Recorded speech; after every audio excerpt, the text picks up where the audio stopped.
नेत्री संसद में फिलिस्तीन का बैग लेके घूम रही और वहां यूपी के नौजवानों को इजराइल भेज रहे हैं वहां पर। जब नाम लिया जाए प्रियंका गांधी का तो हर गली चौराहे पर सिर्फ एक आवाज सुनाई देती है, प्रियंका आई है, बदलाव लाई है। दिल्ली से लेकर यूपी तक प्रियंका ने ऐसा डंका बजाया है कि मोदी, शाह और योगी तक का चैन छिन गया है।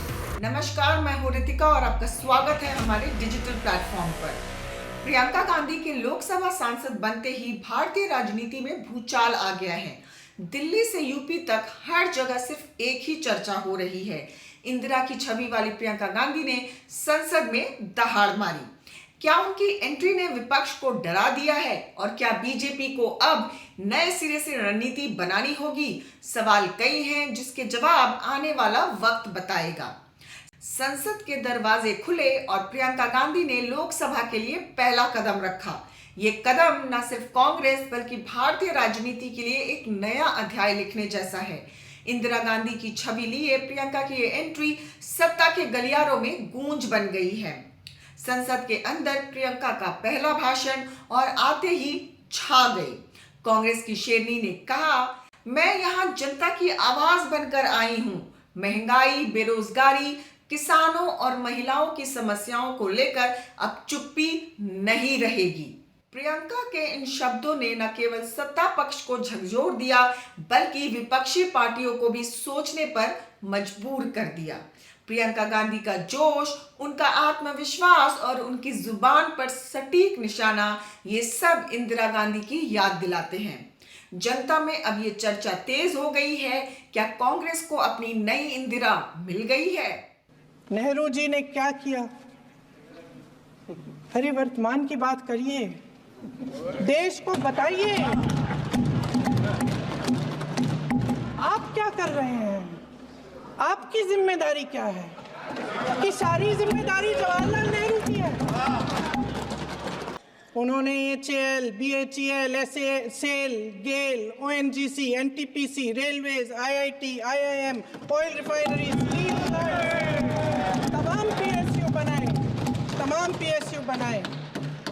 अध्यक्ष महोदय, उनका नाम पुस्तकों से मिटाया जा सकता है, उनका नाम भाषणों से मिटाया जा सकता है, लेकिन जो उनकी भूमिका रही इस देश की आज़ादी के लिए और इस देश के निर्माण के लिए, वो इस देश से कभी मिटाया नहीं जा सकता।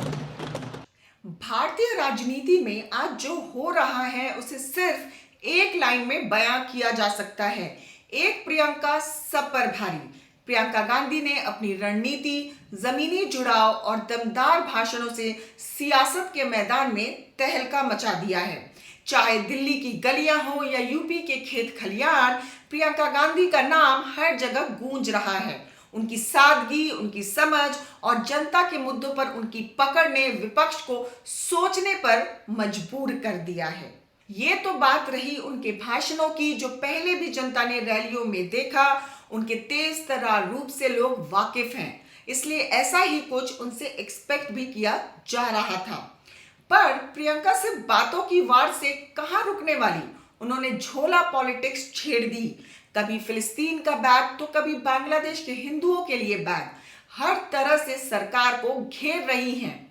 प्रियंका का झोला ना हुआ कोई जादूगर की पोटली हो गई, जिसकी गूंज दिल्ली में तो उठी ही, उत्तर प्रदेश के विधानसभा में भी हंगामा मच गया। कांग्रेस की एक नेत्री संसद में फिलिस्तीन का बैग लेके घूम रही थी और वहां यूपी के नौजवानों को इजराइल भेज रहे हैं वहां पर। यूपी के अब तक लगभग 5,600 से अधिक नौजवान इजराइल गए हैं निर्माण कार्य करने के लिए, और हर नौजवान रहने का फ्री, खाने का फ्री और 1.5 लाख रुपए उसको वहां पे अतिरिक्त मिल रहे हैं और पूरी सुरक्षा की गारंटी भी है। ये तो तय है कि संसद का सदन हो या देश की सियासत का मंच, प्रियंका गांधी की एंट्री ने ऐसा तूफान ला दिया है कि मोदी, योगी और अमित शाह तक सहम गए हैं। प्रियंका गांधी की संसद में एंट्री ने भारतीय राजनीति को हिलाकर रख दिया है। दिल्ली से यूपी तक जो लहर प्रियंका ने शुरू की है वो कहीं ना कहीं विपक्ष को सोचने पर मजबूर कर रही है। क्या प्रियंका गांधी वाकई इंदिरा गांधी की छवि बनकर उभरेंगी और क्या यह कांग्रेस के लिए एक नई शुरुआत साबित होगी, ये तो वक्त बताएगा। अगर आपको हमारी ये रिपोर्ट पसंद आई हो तो बने रहिए हमारे साथ, क्योंकि खबर के हर चौराहे पर पोस्टमैन आपको मिलेगा सत्य के संदेश के साथ। जय हिंद, जय भारत।